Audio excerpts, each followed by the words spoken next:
Live, News 8's Good Morning Connecticut starts now.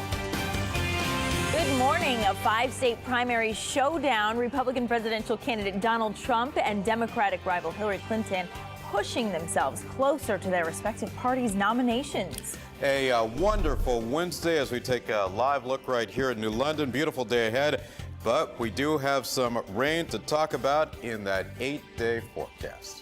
Can we just have a day here that feels like spring and dry, right? We're working on that for you. Okay? Good morning, everyone. Time now is 6 o'clock on this Wednesday morning. You made it halfway through the work week. Glad you're with us. I'm Laura Hutchinson. Good morning, Laura. Good morning, everybody. I'm Keith Kuntz. It was, downright cold out there yesterday afternoon, so we're all looking for a warm-up.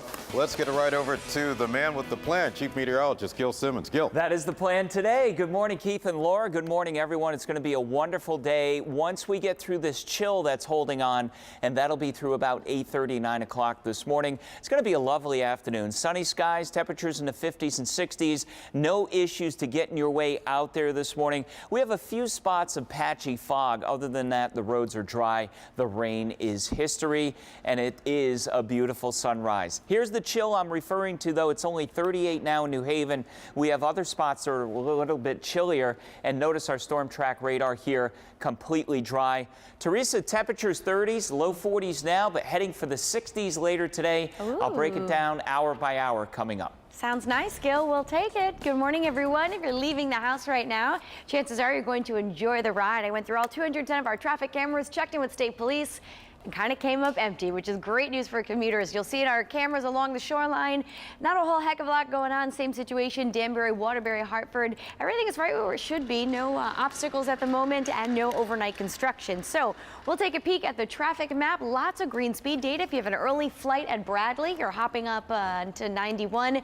That is clear. And the good news is trains and planes are running on or close to schedule. For our friends over in Eastern Connecticut who travel down 395, that's smooth into Norwich, Route 9 and Route 2. Also checking out okay.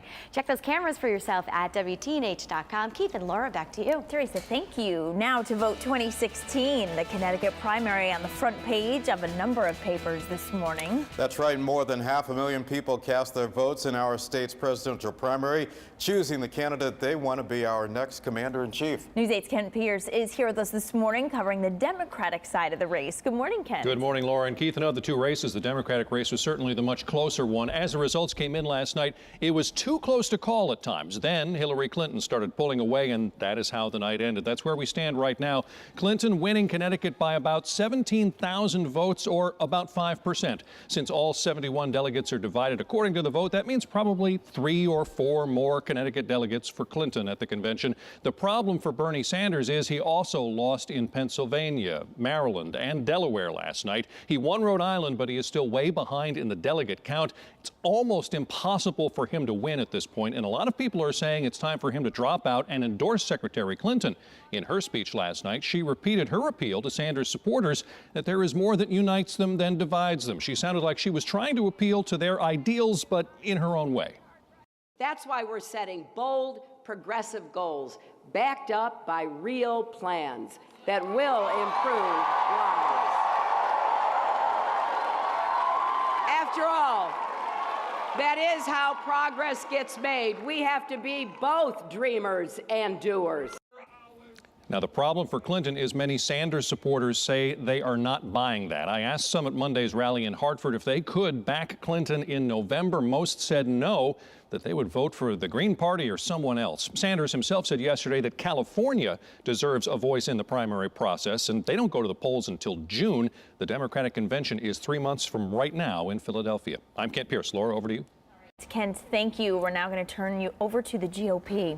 News 8's Brian Spiros joins us this morning with that side of the presidential primary story. Good morning, Brian. Good morning, guys. Not only did Trump win Connecticut last night, he also won primaries in Rhode Island, Pennsylvania, Maryland, and Delaware. It was a clean sweep across the board. When all was said and done, Trump received 58% of the vote here in Connecticut among Republicans. He also won by big margins in the other 4 states. Those wins netted him another 108 delegates. As you can imagine, Trump Trump is happy with the message it's sending to rivals Ted Cruz and John Kasich, especially after news broke earlier this week that Kasich and Cruz were forming an alliance to try to stop Trump from getting the GOP nomination.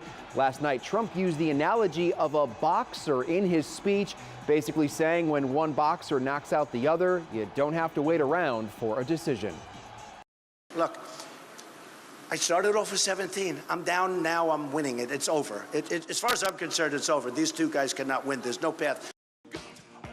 Let's take a look at the math real quick. Last night's wins give Trump 950 delegates. You need 1237 to get the nomination. Trump is 287 delegates away from hitting that mark. There are 10 states that still have to hold primaries and caucuses in the coming weeks, with roughly 502 more delegates up for grabs. Ted Cruz still Trump's biggest competition, but he's trailing by 390 delegates. Cruz has said nobody is going to get to that magic number of 1237, but at this point, it's a wait and see. Laura, back to you. Brian, thank you. So now one of the big questions is, why did people vote the way they did? Well, ABC News interviewed voters after they cast their ballots. News 8's Renee Schmiel live for us in New Haven this morning at one of the primary day polling locations to break down the issues. Renee, good morning.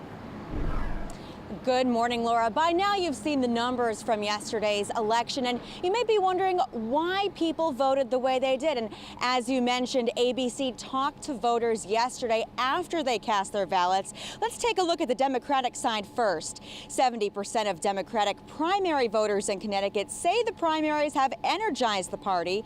Our exclusive ABC exit poll data show that Hillary Clinton leads Bernie Sanders when it comes to who would do the best job with gun policy. And that's a very important issue here in Connecticut. Democrats in the state believe Clinton has a better chance than Bernie Sanders of beating Donald Trump in the November election. Meanwhile, on the Republican side, the ABC exit poll data show that more than 8 in 10 voters say their vote for Donald Trump was for him and not against the other candidates. And more than a third of the Republicans who voted for John Kasich and a quarter of those who voted for Ted Cruz said their motive was to vote against an opponent and not to vote for their candidate. And nearly 6 in 10 voters say they would definitely vote for Donald Trump as the GOP nominee. Reporting live this morning, Renee Schmiel, News 8. Renee, thank you. Straight ahead on Good Morning America. Your voice, your vote. Can Hillary Clinton clinch the Democratic nomination? Also, can Senator Ted Cruz and Governor John Kasich stop Donald Trump? Plus, a live interview with the GOP frontrunner.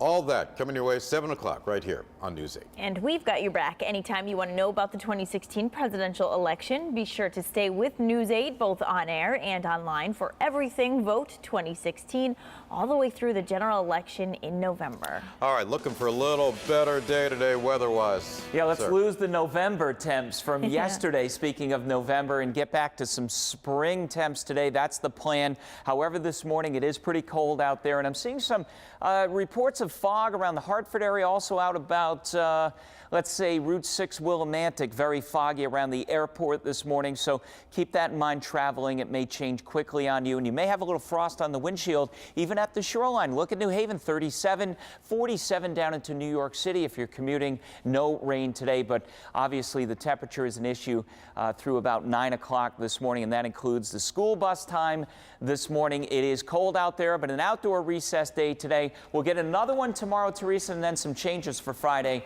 We'll talk about that in the full forecast coming up. Sounds like a plan to me, Gil. Thank you, and good morning, everyone. The roadways are looking terrific here at 6:08. We're starting our journey around the state here in Milford. I-95 northbound and southbound here by exit 60 looks fine. No issues by the connector either, and the map is indicating a gorgeous ride. Lots of green speed data and no obstacles. Just a little bit of red, but we'll talk about that in a moment. So first, if you're making the ride straight up 91 into the capital city from New Haven, that'll take you 38 minutes. That reverse commute, Hartford to Waterbury, is a 33-minute drive, but folks, be prepared for midday construction on the westbound side of 84 right by the mall. Really gets jammed up between the hours of 12 and 2. And then we'll take a peek here for our New Haven commuters who make the long drive to New York City on a daily basis here. New Haven to the bridge is 95 minutes. You're seeing that little bit of red.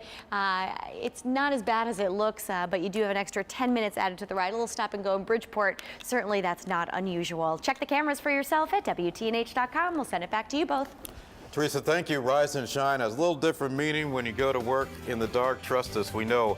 We're kind of the experts on that. We've got you back this morning with a brand new study and what it finds about the potential health issues of working overnight hours. We say we'll see it dark and early, right? That's right. All right, good morning to all of our loyal friends in New Haven. Here's a live look outside your backyard, and happy birthday to the city. It's New Haven's birthday. That's right. We'll get to that story in just a moment. But first, a shout out to everyone in Madison, Middlefield, Montville, wherever you are. We hope you have a great day. Glad you're starting it with us. 10 minutes after 6. Stay with us. We'll be right back. Get a little